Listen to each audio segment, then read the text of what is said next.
Hello and welcome to the March or Die show today. Very glad to have you joining me and excited about our topic and our guest today.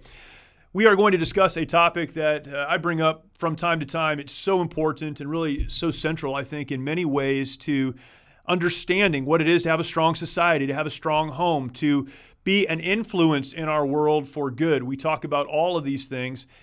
But at the core of that is a clear understanding of what it means to be a man. What is masculinity? More specifically, what does it mean to be a Christian man? So confusing in our world, and Christian men, even the idea of masculinity outside of Christianity, is abused, maligned, attacked. Today we know that. And yet we who believe that the answer for our society is a relationship with Jesus Christ, that God works through men to lead homes, to lead in our culture and in our society, to lead in our churches, we have to understand what it is to be a man, and then how we who hold to biblical teaching and biblical principles, who have a relationship with Jesus Christ, how we can attract men in our culture and in our society. Maybe you're a man that wants to attract friends, those that you know, to Jesus Christ, not to yourself, but to Christ. This conversation is for you today. Perhaps a Christian woman, a wife, a girlfriend, a mom, someone who certainly is concerned about the men in their lives. We have this conversation for you today as well. We need to understand, even as churches, how we can attract and minister to men. So thankful for this conversation. We're going to jump into it in just a second. Before we get there, again, thank you for joining me. Really appreciate it. If you are listening to the podcast version of this and not watching, thank you for doing that. Make sure that you are subscribed on your favorite podcast platform. How do you know what your favorite podcast platform is? It's probably the one you're listening on right now. So go ahead and subscribe, and that lets you know when new content comes out, feeds it directly to you every Saturday morning, and that would be great. So go ahead and subscribe there. Do it right now. And then take some time, jump over to YouTube if you'd like to, and check out our YouTube channel. Go to YouTube. Look for my name, Jeremy Stolnicker. You'll find the channel there. This show is there, as well as other content that I push out as well.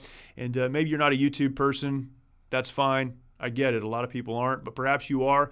Many people enjoy watching the video more than they do just listening to the audio. I'm one of those people that if there is a video podcast, I'll turn the video on and listen to it. I like the video. I'll drop in and out, but I can listen to it as well. If that's you, go over to YouTube, look for my name, Jeremy Stolnicker. You'll find my channel there. Hit subscribe, then hit the notification bell. That lets you know when this and other content comes online, and I'd love to share that with you as well. And now, pretty new, I've been talking about this for the last few weeks. If you're on Spotify, the video is there as well. All right, it's everywhere. Thanks for listening. Thanks for connecting. And now we will jump into our conversation. My guest today is David Murrow. Perhaps you're familiar with the work of David. If you're not, you'll get familiar here in just a minute. But David is an author, a speaker, a sermon coach, television producer, writer, inventor, and on his website, it sums all of this up by saying he's also an all-around nice guy. And I believe that. He is an all-around nice guy, very gracious with his time. Really interesting background, starting in film, television, producing, writing, all of those things that you would consider maybe traditional film, traditional media, and has written a number of books. And this is the transition that we talk about at the beginning of this interview.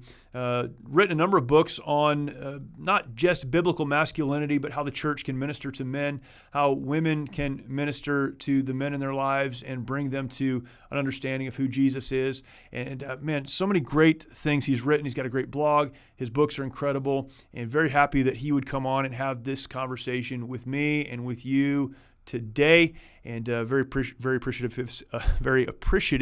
of his time. I'm so excited to get to the interview. I'm talking so fast, my mind and my brain can't keep up with each other. But really glad that you're with me, and glad that we can have this conversation. I talk about this all of the time, but David has spent decades literally thinking about, talking about, and writing about this, and excited to share this conversation with you. Please enjoy this interview with David Murrow. David, thank you for joining me today. Really appreciate your time. It's taken a minute to set this up, but thanks for your patience. Let's go. All right. Well, there are so many things I'd like to ask you about, and you have such a diverse background, and I kind of like to start there. So your background really is film, it's television, movie production, script writing. It's all Mm-hmm. of those things. But perhaps what you're the most well known for, at least in kind of the Christian universe, is your writing and speaking on men, how churches can connect with men. That's where your focus seems to be or has been. You've written on other things, of course. You're now doing coaching for those who are trying to do a better job communicating online. So it's a very diverse background. Can you kind of Mm-hmm. take us back to maybe not Yeah. the beginning, Mm-hmm. but close to the beginning? Talk about your faith journey and how you became focused on really trying to get Christian men to connect and engage. Well, yeah, there is a connection between my background in media, because when you work in the media, you learn that everything has a target audience. The obviously ESPN has a different target audience than the Oprah Winfrey Network. One's targeting men, the other targeting women. And so I was just sitting in church one day, and I suddenly realized that the target audience of my church was a middle-aged to older woman. And that was everything from the way the church was decorated with quilts and flowers and banners and ribbons and lace, and the ministries that involved cooking and caring for the sick and children and all the things that women were into was what my church was offering. So, and there was always more women than men involved in church. The men seemed to be dragged by their wives. And so I wrote a book called Why Men Hate Going to Church back in 2005. And it just identified some of the ways that we were subtly catering to the women and ignoring the needs of the men. And it really kind of blew up on me. It was reviewed in the New York Times, Wall Street Journal. I was on Fox News. I was on PBS. It really kind of identified a problem that was not just a religious one, but a sociological one, that men and women do tend to respond differently to things. And we need to do a much better job reaching the men in the church by speaking their language. And, not just making the church all about being nice little boys, but emphasizing the adventure and the challenge of following Jesus Christ. What is your faith background? How did you come to Christ? And, what was that journey like for you? Well, I mean, I grew up like a lot of baby boomers. We were kind of social Christians. We'd go on Sunday, but there was really no faith commitment in the house, especially from my father. I didn't have an example of that. When I was a teenager, I met two men who invited me to a Bible study, and these guys they had great marriages. They were happy all the time, unlike my dad, who was screaming all the time. Right. And I recognized the difference in what they had. And so we started going to a Bible study at one of their homes, got connected with the church there, and then just one night really recognized my need for Christ, that I was becoming more like my dad than like these men. Yeah. And I needed to change. And so I went into my bedroom and I prayed these three sentences. I said, Lord, I'm messing my life up. From now on, you're the boss. Whatever you say, I'll do. That was my sinner's prayer. Yeah. And I got up from that prayer, changed, and felt a new power in my life. I was more forgiving. These gracious words start tumbling out of my mouth. Where did that come from? Kindness toward others that had been my enemies. It really did. God's power began working in my life. So that's kind of my testimony. And I want to see more men experiencing that. And it saddens me that church has become such a difficult place to find that. Yeah, it's interesting. I've been involved in ministry for a long time and church ministry for a long time. And I've thought about some of these things that you talk about and some of these things that you write about. It's crazy when you start focusing on it, though, you see it. Maybe 3 months ago, I started reading Why Men Hate Going to Church. And that was my exposure to it. Read some of your blog posts, and it was just on my mind. These are things I agree with and I've agreed with and I connect with. I was visiting a church in that time frame, and I was standing in the sanctuary looking around going, there's not a man on the planet that would want to come to this church. And there was nothing happening. There wasn't a message being preached. There was no music playing. I was standing there in the middle of the sanctuary by myself, waiting for everything to start, just looking around and thinking, why would a guy want to come in here? What's appealing about this to anyone? When you think about men, because I think this is a question, we say maybe 70% of churchgoers, regular churchgoers, are women. Why is it important that the Christian world connect with men? And I think that's one question that needs to be answered and established. Yeah. Okay. Well, first of all, let me correct that stat. You're a little high. It's the average church in North America draws an adult crowd that's 61% female and 39% male among adults. Now, among kids who are compelled to go by their parents, it's roughly 50-50. So let's get that down. Right. The gender gap starts showing up in high school when boys when boys have a chance to assert their independence and autonomy, and they decide that they don't want to do childish things anymore, and so church is one of the first things they abandon because they associate that with their childhood. Right. Why is it important for churches to connect with men? Well, as my friend Kenny Luck, who used to be the men's pastor at Saddleback, always says, there is no move of God without men of God. If you look at the Bible, there's a consistency. Every time God moves, he moves through men. And this is not to say that he doesn't use women as well, but the great movements in the church, the great movements toward God, the great movements against the problems that society faces have always been spearheaded by men. Right. So, another analogy that I like is a one-winged bird can't fly. And so if our churches are completely led by women, or the de facto leaders of the churches are women, and the men, that will just cause a cascading effect where the men will withdraw. The church will decline in numbers and influence. It'll tend to move toward theological liberalism, which is what we're seeing in the mainline churches, where men have withdrawn, women have stepped up to lead, and it's led to an abandonment of orthodoxy. And then the church just dies out. So why do we need men? Because there's no move of God without men of God. And if we don't have any men in the church will die. There are very prominent, this is a little bit aside from where I'd intended to go, but it's so fascinating. There are some prominent women church leaders, and we could name them, but the majority of large churches, particularly the megachurch movement, are led by men. There is an interesting, I don't know if it's a shift that's taken place, but it certainly has happened. Social media, I think, has contributed to it, where these men who are leading churches present a very masculine front. In fact, a lot of the social media is about, exercising, working out, these very masculine things that these mega church pastors are doing. I'm sure there's a reason for that. But they continue then to connect to women in the church. Is that an attempt to connect with men? Or I guess the question in there is, why do these masculine men, or these men who at least present themselves to be very masculine, continue to connect primarily with a female audience? Where's the breakdown in that? Yeah, you're talking about the ripped pastor syndrome. Right. That's the thing right now. Oh my gosh, yes. Stephen Furtick is, I don't even know when he has time to prepare his sermons because he's probably always in the gym.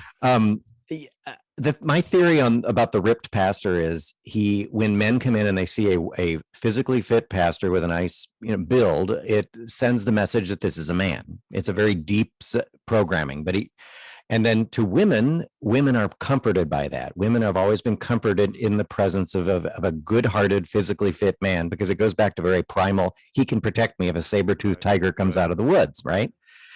So, there's nothing wrong with being physically fit, for being a good example of fitness. That's a great thing. Sure, absolutely. Yeah, but I'm just saying that's probably what's going on at a deep psychological level. I'm going to respect a pastor who's in good shape over one who is pudgier. And again, this is not something that happens consciously. It's probably something that's happening in the deep recesses of my brain. And it feels like that is an attempt. And again, I'm for that. I'm for fitness. I've written on it. I've talked about it. I think if we're not stewarding our bodies, we're not doing what God has called us to do. I completely concur with that. But it seems like that is the attempt that churches are making to connect with men. And I think there's maybe a disconnect between what it even is to be a Christian man, if that's the attraction. A lot of the folks that I have the opportunity to work with, they've worked in very masculine environments, whether it's in the military, the first responder community. They understand that. And then they come into an encounter with Jesus Christ. They give their lives to Christ. They become a Christian. They want to do right. And there is a strong disconnect between what they believe of masculinity and what they believe of Christianity. And they cannot see how the two connect. I think churches have a problem with that as well. Can you give a working definition, if you have one, of what it means to be a Christian man, or what genuine masculinity would be from a kind of a biblical worldview perspective? Jeremy, have I got a book for you? So shortly after I wrote Why Men Hate Going to Church, I did a lot of speaking on the topic for Promise Keepers and some others, men's ministry organizations. And about 90% of the guys, when I would talk about how feminized church was, holding hands and crying and all the things, about 90% of the guys were just laughing their heads off. And 10% of them were just like this. Yeah, right. And some of them would even come up to me at the book table afterward and they go, David, When I accepted Christ, I cried like a baby. I didn't care about my masculinity. I don't mind holding hands with, if a guy, I don't mind giving a guy a hug. You know, what they thought I was saying was that I was ridiculing these manifestations of the spirit that might be considered more feminine. Right, I'm not ridiculing that at all. In fact, right. so it led me to write a book called The Map, The Way of All Great Men. It was my third book. So what happens is on the map, a typical man starts in what are called the macho foothills when he's in his teenage years. He is desperate to prove his manhood. So he goes out and he gets drunk, he gets laid, he spends his money on, rims for his car. He does all these things these stupid things to prove his manhood. That's what he's doing. When he comes to Christ, the first act of his obedience to Christ is to move in that feminine direction. And we actually see this in the life of Jesus. The way Matthew tells Jesus's life, the first 7 chapters of Matthew, Jesus, everything about him is soft. Blessed are the poor in spirit. Blessed are the meek. Turn the other cheek. Do not resist an evil person. It's all this very, what we would call more feminine sides to our personalities. And what this reveals is that as a Christian man, the first thing we have to do is tear down this artificial macho edifice, this view of ourselves as men. Well, then in Matthew 8 through 25, Jesus moves completely the other direction and establishes a more typical masculine personality. He's clearing the temple. He's rebuking the Pharisees. He calls the crowds stupid. He calls his own disciples idiots. Right. I mean, he's just like this raging lion. And then the final act of Jesus' life is what I call the journey of sacrifice, where he moves back in that feminine direction. He doesn't answer when he's falsely accused. He allows himself to be stripped, beaten, and crucified. And so this is actually a template for our walk with Jesus. We have to allow ourselves to get, for lack of a better term, get in touch with our feminine side at first, tear down that artificial macho masculinity that we've developed, and then allow Jesus to rebuild us as true, life-giving, sacrificing men. And then at the end, as we move into the age where I'm in my 60s now, I've got to make that difficult turn and go back into that sacrificial direction, yielding my strength to the next generation. Don't hoard it like David did, and the other David from the Bible, right. And give it to the next generation. So it's a fascinating study. If you have it, I hate to shill for my own books, but if you have a chance to pick up The Map, The Way of All Great Men, I think that's going to answer the question about how do we balance our lion and lamb? When do we fight? When do we turn the other cheek? Jesus is such an incredible example. I came out of the military. I was in the Marine Corps. I was raised in a very strong Christian home. I was working on a church staff, and I had a complete breakdown when it came to my understanding of leadership, because I saw an example in one place, kind of the worldly model of leadership. And then I came into a church setting, and I describe it as often it feels like the idea of servant leadership, I put that in quotes, is manipulation with God attached to it. So if we can get people to do what we want them to do because God said, and then we can call that servant leadership or spiritual leadership. And really it's 2 things. It's not one thing. It's an understanding of kind of the holistic aspect of who God created us to be strong, to be compassionate, to be a servant, to follow him and encourage others to follow him. And when it comes to masculinity, Jesus provides, you're exactly right. And it's such an incredible example. And yet we tend to focus on one or the other aspect. I was traveling not too long ago up in the Northwest, and I passed on the freeway a church that was called Guts Church. Oh, in Oklahoma. Mm-hmm. And I had to get, I got to where I was going, and I started to look on the website, and it's entirely focused on the, kind of the machismo, the strong man, but it leaves out a generation of people and a group of people that don't understand that. How do we, 2 questions, one is broad and the other one is personal. How do we connect with men then as Christians? So outside of the church needs to do a better job. How do we, like me as a man, connect with other men that aren't Christians and help them to understand this is something they need and something that is desirable to have? Well, I've always thought that the most effective strategy is to ask great questions. And this was something that Jesus did. It's something that our churches need to be doing. As I look at the vast army, or what am I trying to say? The vast library of men's ministry materials and men's materials, they don't seem to be asking or answering the questions men are asking. Right. So I think, I would like to see, instead of seeing a sermon series on the book of Romans, why not a sermon series on like uh, my last three girlfriends were psychos, or yeah, I mean, just why do I keep picking the wrong person, or I mean, I don't even know what they would be, but Right. we need to start asking. We need to start answering the questions men are actually asking. Will I ever be able to afford a house? Is the world completely nuts? Was Jesus a liberal or a conservative? Yeah. Let's get into some of these tough questions, and I think we'll attract men because that Jesus never ran from a tough question. And I know this is a hard thing for pastors because they're trying to keep everybody happy, and we live in this controversial time. And do we vaccinate? Are we anti-vax? Right. Was the election stolen? I mean, there's all these controversies swirling around, right?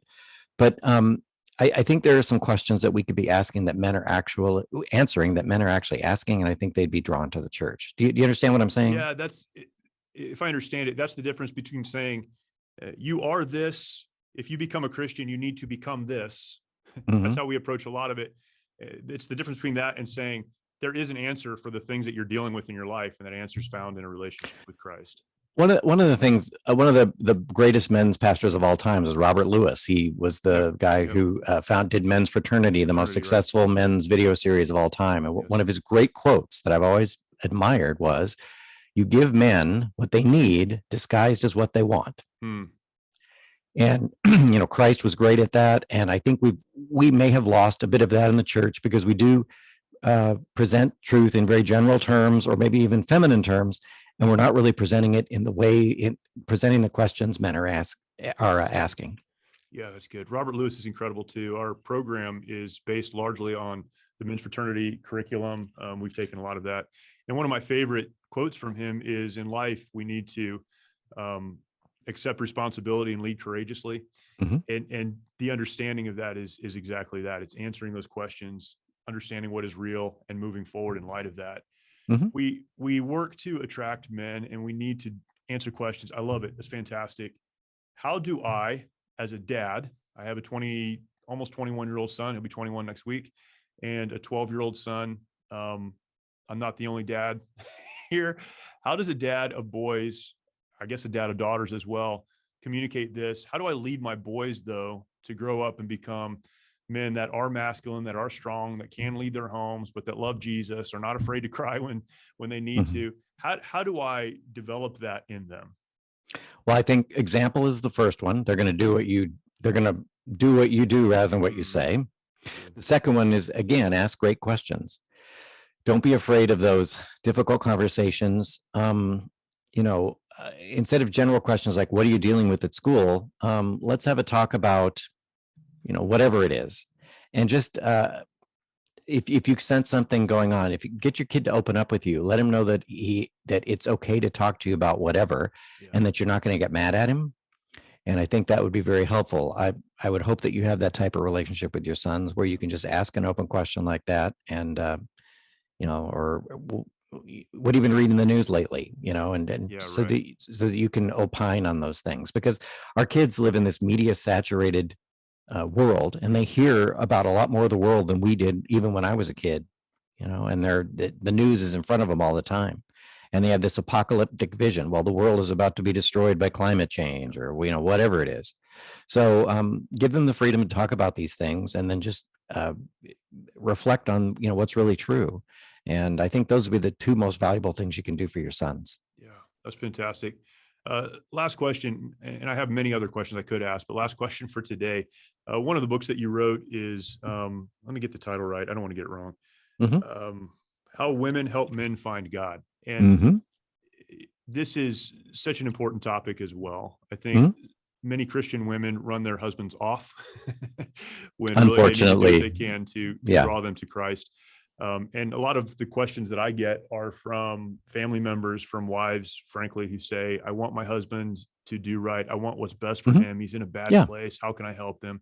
What are some of the top, 2 or 3 things you'd say as a wife who loves Jesus and loves her husband, this is what you need to do? Well, of course, the most important one is pray, don't push. I've heard of women who have withheld sex if their husbands, if you don't go to church, that's a losing evangelistic strategy right there, ladies. No, pray, don't push. That's one of the most important things. Is just keep him in prayer. Join with the other women in prayer. I know a church. I heard of a church group where there was a group of about 12 women, all of whom had husbands who were not interested in the Lord. And they each brought photographs of their husbands, and they placed the photographs in the circle one by one every week, and they prayed for their husbands, and they all prayed for them. And about 7 of them came to Christ within a year. Yeah, wow. So prayer is a very powerful weapon, but you need to be praying and praying with other women, specifically for your husbands, for your sons, for the men in your lives. Yep. Another thing that you can do is kind of be willing to change churches if that's what your husband needs. I remember hearing a story of a woman whose husband resisted the Lord for years. And then she heard about this church that was full of men. And so she started attending this church. Well, her husband got curious enough that he went with her one Sunday, and God bless this church. The Sunday that he attended, the pastor used a golf club as an illustration. He was talking about hitting the sweet spot, and in life, if you're just a degree off, you can end up in the rough. And he used all these golf analogies. Well, this guy was a scratch golfer. Wow. And he walked out of that sermon pumped. He says, I've never heard a sermon like that. I could relate to all the illustrations. He was there the next week. Within 6 months, he was on a mission trip to Peru. Yeah, incredible. So it was just find a church where there are men and be willing to change and leave your friends behind. And the chances are much greater, because you don't realize how feminized your church may be. And the messages that your husband are receiving is, this is not a place for you. It's a place for you and your kid, you and the kids. Yeah. And find a place where a man can follow Christ without giving up his masculinity. I think you'll have a much greater success rate. Yeah, that's awesome. Again, Dave, so many other things I'd love to ask you about. I'd love to get into your online preaching, coaching, and those kind of things. We hopefully we can do that again at some point. Maybe we can do that again. Sure. But where can people follow you, get your books, learn about the work that you are doing? Yeah, I'm consolidating all my content at davidmurrow.com right now. I still have a website called churchformen.com that's going to be redirected over there real soon when I get that part of it built. But davidmurrow.com or churchformen.com, you can get me a message, find my books, get a copy of the map, or why men hate going to church there. Awesome. David Murrow, thank you so much. Really appreciate your time. You're the man, Jeremy. Grateful for that conversation. This is one that you not only want to listen to, hopefully you've listened all the way through, but you want to share out with someone in your life. If you care about the men in your life, the men may be the young men, the older men, maybe you're married to them, maybe you are a mom, a brother, a sister, a dad, someone that cares about men in your life that need to have a relationship with Jesus Christ, please share this content out with them. This is a great interview. It's a short interview. It's a nugget, but David on his website has so many other resources for you. So please check that out, and appreciate you watching and or listening. For more information on me, other podcasts, and other content that I'm involved with, go to my website, jeremystallnicker.com, jeremystallnicker.com. You can find everything there. Appreciate you joining. We will talk to you next time.